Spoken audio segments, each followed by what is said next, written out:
6 अप्रैल को अपने होने वाले दामाद के संग भागी सास अनीता देवी ने अपने दामाद को अपने वश में करने के लिए उसका वशीकरण कराया था और इसी वजह से उन्होंने उसके शरीर पर 2 ताबीज़ बांधी थी। एक उसके हाथ पर बांधी थी और दूसरी ताबीज़ राहुल की कमर पर बांधी थी। और ये बड़ा आरोप लगाया है राहुल के पिता ओमवीर सिंह ने। ओमवीर सिंह ने कहा है कि राहुल को अपने वश में करने के लिए अनीता देवी ने उसका वशीकरण किया था और इसी वजह से राहुल अपने होने वाले बीवी को छोड़ करके 50 साल की सास के ऊपर डोरे डाल रहा था। और जिसके बाद राहुल और उसकी होने वाली सास अनीता देवी शादी के 9 दिन पहले ही घर से गायब हो जाते हैं और जैसे ही वो लोग घर से गायब होते हैं दोनों ही परिवारों में हड़कंप मच जाता है और बेटी यानी कि शिवानी का घर में रो रो करके बुरा हाल है और वो अब यही कह रही है कि एक बार मुझे अपनी माँ से मिला दो, मैं उससे केवल यही पूछना चाहती हूँ कि उन्होंने ऐसा क्यों किया। तो आज का वीडियो होने वाला है बहुत इंटरेस्टिंग। आज की कहानी अलीगढ़ में हुई एक सच्ची घटना पर आधारित है जहाँ पर एक 50 साल की सास अपने होने वाले दामाद को लेकर के फरार हो गई। तो जल्दी से वीडियो को लाइक और चैनल को सब्सक्राइब जरूर कर लीजिए क्योंकि ऐसे ही इंटरेस्टिंग वीडियो मैं आप लोगों के लिए हर रोज लेकर के आता रहता हूँ। तो चलिए वीडियो को शुरू करते हैं विस्तार से। तो आज की कहानी की शुरुआत होती है उत्तर प्रदेश के अलीगढ़ के मनोहर कायस्थ गांव से, जहां पर जितेंद्र सिंह अपने परिवार के साथ रहते हैं। उनके परिवार में उनकी बेटी शिवानी और उनकी पत्नी अनीता देवी रहती हैं। वो अपने परिवार का पालन पोषण करने के लिए घर से बाहर रहते हैं, यानी कि वो बेंगलोर में रह करके व्यापार करते हैं और उससे जो उनको पैसा मिलता है उसी से ही उनके परिवार का भरण पोषण होता है। करीब 6 महीने पहले शिवानी की शादी पास के गांव के ओमवीर सिंह के पुत्र राहुल के साथ तय कर दी गई थी। दोनों की शादी 16 अप्रैल को होनी थी और उनकी शादी को बहुत समय पहले तय कर दिया था, जिस वजह से राहुल का अपने ससुराल में यानी कि अपने होने वाले ससुराल में आना जाना शुरू हो गया था। और जब भी राहुल अपने ससुराल में आता था तो उसका शिवानी के साथ साथ अपनी सास अनीता देवी से भी बातचीत होती थी और ये काफ़ी नॉर्मल चीज़ है, जब भी कोई अपने ससुराल में जाता है तो उसका परिवार वालों से बातचीत होती है। और इसी वजह से राहुल की अपनी पत्नी शिवानी के साथ साथ होने वाली सास अनीता देवी से भी बातचीत होती रहती थी और इस बातचीत को लेकर के किसी को भी किसी भी तरीके का शक या किसी भी तरीके की अनयूजुअल चीज़ नहीं लगती थी, क्योंकि ये बहुत सी कॉमन सी बात है। राहुल अक्सर अपने ससुराल आता जाता रहता था क्योंकि उसकी शादी लगभग 6 महीने पहले तय कर दी गई थी और उसकी शादी होने वाली थी 16 अप्रैल 2025 को। इस वजह से वो अपने ससुराल आता जाता था और इसी बीच उसकी अपनी सास के साथ बातचीत भी होती रहती थी। धीरे धीरे सास और दामाद के बीच की जो बातचीत है वो बढ़ने लगती है और शिवानी को यह लगता है कि उसका जो होने वाला पति राहुल है वो उससे ज़्यादा उसकी माँ से बातचीत करता है। लेकिन इसके बाद भी परिवार और रिश्तेदार के जो लोग थे इस बात को बहुत ही ज़्यादा अनयूजुअल नहीं रहते थे।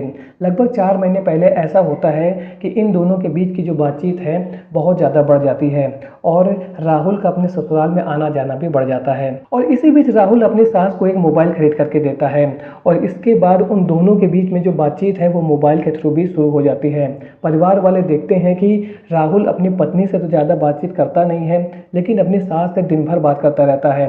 परिवार वालों ने यह बताया कि अनीता और राहुल के बीच में लगभग 14 से 22 घंटे तक बातचीत होती रहती थी और इसका विरोध भी परिवार वालों ने किया था और उन्होंने अनीता देवी से कहा था कि अरे तुम ये क्या कर रही हो, तुम अपनी बेटी के होने वाले पति से इतने लंबे समय तक यानी कि अपने दामाद से इतनी देर देर रात तक बातचीत क्या करती रहती हो।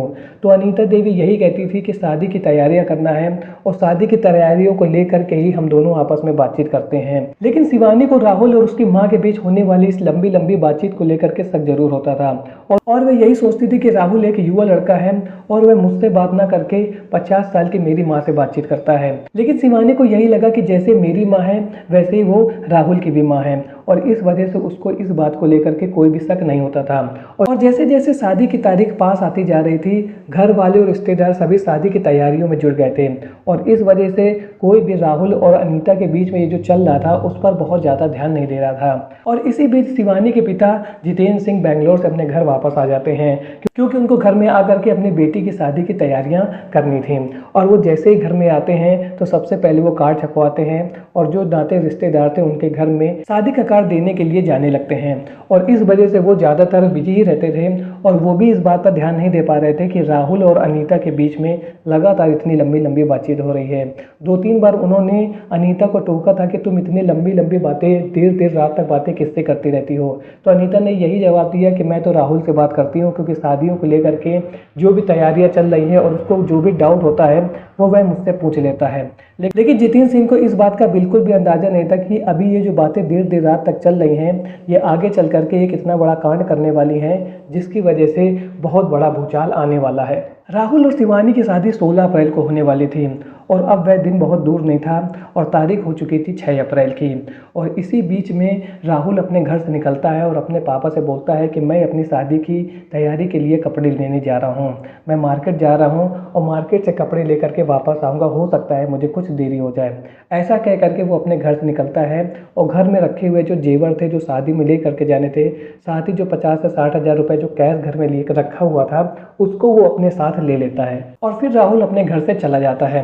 जब देर रात तक राहुल अपने घर नहीं आता है तो उसके पिताजी उसको फ़ोन करते हैं और उससे पूछते हैं कि भैया तुम कहाँ हो। तो राहुल अपने पिताजी से कहता है कि मैं रुद्रपुर जा रहा हूँ। कुछ समय के बाद राहुल के पिता ओमवीर सिंह एक बार फिर से उसको फ़ोन करते हैं और उससे कहते हैं कि भैया इतनी देर हो चुकी है, तुम कहाँ पर हो, तुम घर वापस क्यों नहीं आए। तो वह कहता है कि अब मैं घर वापस नहीं आऊँगा।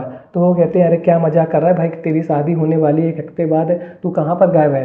तो वो कहता है कि माँ तो अब रही नहीं, तो मैं अब आकर के क्या करूँगा। ओमवीर सिंह कहते हैं अरे तेरी माँ तो घर पर ही है, तू किसकी माँ की बात कर रहा है। तो वह कहता है सासू माँ, और इसके बाद वो फ़ोन को कट कर देता है। ओमवीर सिंह को कहता है कि ये माँ की बात कर रहा है फिर सासू माँ कह रहा है। तो इसके बाद वे तुरंत फ़ोन करते हैं राहुल के होने वाले ससुराल में और वहाँ पर बातचीत करके पूछते हैं कि समधन जी यानी कि अनीता देवी जी घर पर है कि नहीं है। तो पता चलता है कि वो भी देर शाम से गायब हैं। तो इसके बाद परिवार वालों को यह शक होता है कि हो सकता है कि राहुल अपने होने वाली सास अनीता देवी के साथ घर से कहीं चला गया है। और इसके बाद उसके होने वाले जो ससुर जितेंद्र सिंह हैं वो भी राहुल को कॉल करते हैं। तो राहुल पहले तो उनकी कॉल उठाता नहीं है, फिर जब वो उनकी कॉल उठाता है तो कहता है कि आपने अपनी पत्नी को 20 साल बहुत ज़्यादा परेशान किया है, अब आपको उनको बहुत ज़्यादा परेशान करने की ज़रूरत नहीं है, आपकी पत्नी अब वापस अपने घर नहीं आएंगी। और इसके बाद वह फ़ोन काट देता है। तो कुल मिला करके दोनों ही परिवार वालों को ये बात अब क्लियर हो गई थी कि राहुल अपनी होने वाली सास के साथ भाग गया है। और जब जितेंद्र सिंह के परिवार वालों को ये बात बिल्कुल क्लियर हो जाती है कि उनकी पत्नी घर से भाग चुकी है तो वो अपने घर को चेक करते हैं, तब उनके होश हो जाते हैं। बेटी की शादी के लिए जितना भी जेवर और पैसे घर में रखे गए थे, कम से कम 3-4 लाख रुपए कैश थे, 5-6 लाख रुपए के आभूषण थे, ज्वेलरी थी, वो सब कुछ लेकर के अनीता देवी घर से फरार हो गई थी।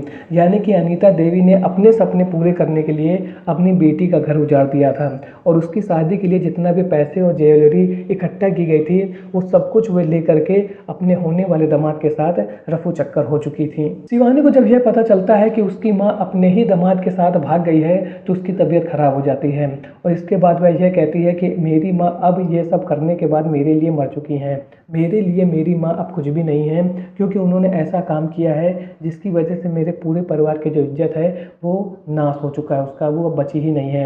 मैं बस यही चाहती हूँ कि मेरी माँ मेरे लिए जो भी ज्वेलरी और पैसा इकट्ठे किए गए थे मेरी शादी के लिए वो सब वापस कर दें और इसके बाद उसको जहाँ जाना है वो चली जाए। वहीं दूसरी ओर अनीता देवी के पति जितेंद्र सिंह का यह कहना है कि इस कांड के बाद मैं केवल यह चाहता हूँ कि मेरी बीवी को एक बार मेरे सामने लाया जाए और मैं उसका चेहरा देखना चाहता हूँ कि उसने इतना बड़ा कांड कैसे कर दिया। अब जब जितेंद्र सिंह को यह अच्छी तरीके से समझ आ गया था कि उसका होने वाला दामाद राहुल भी उसकी पत्नी अनीता देवी को भगा करके ले गया है, तो इसके बाद वे पुलिस थाने पहुंचते हैं और वहां पर तहरीर देते हैं कि मेरी पत्नी अपने होने वाले दामाद राहुल के साथ भाग गई है। और उनके द्वारा लिखाई गई कंप्लेन के बाद पुलिस उनको ढूंढना शुरू कर देती है और उनकी लोकेशन को भी ट्रेस कर लेती है। उनकी लोकेशन लास्ट टाइम उत्तराखंड के रुद्रपुर में पाई गई थी और शायद हो सकता है कि राहुल अपने होने वाली सास अनीता देवी को रुद्रपुर लेकर के गया होगा, जहां पर वह एक प्राइवेट कंपनी में सुपरवाइजरी की नौकरी करता था। पुलिस लगातार उत्तराखंड में छापामारी कर रही है और राहुल और अनीता देवी को ढूंढने की कोशिश कर रही है और जल्द ही दोनों पकड़ में आ जाएंगे और इसके बाद यह पता चल जाएगा कि उन्होंने इतना बड़ा कांड कैसे कर दिया। और तो और अनीता देवी ने तो सबसे बड़ा जघन्य अपराध कर दिया, अपनी बेटी के घर को बसने से पहले ही उसके घर को उजाड़ दिया और खुद ही अपने हाथों से। एक माँ इतना बड़ा कांड, इतना बड़ा पाप कैसे कर सकती है। तो आज की वीडियो में आपने देखा कि कैसे एक सास अपने होने वाले दामाद के साथ ही रफू चक्कर हो गई और ये सब करते हुए उसने ना तो अपनी बेटी के बारे में सोचा और ना ही अपने पति के बारे में सोचा। केवल अपनी शारीरिक इच्छाओं को, शारीरिक ज़रूरतों को पूरा करने के लिए उसने इतना बड़ा कांड कर दिया है। अभी तक दोनों मिले तो नहीं हैं, लेकिन जब भी वो मिलेंगे तो उनसे उनके परिवार वाले बड़े बड़े क्वेश्चन ज़रूर पूछेंगे। आज का वीडियो आपको कैसा लगा कमेंट सेक्शन में ज़रूर बताएं। मिलता हूँ ऐसे एक और नए इंटरेस्टिंग वीडियो में, तब तक के लिए थैंक्स फॉर वॉचिंग।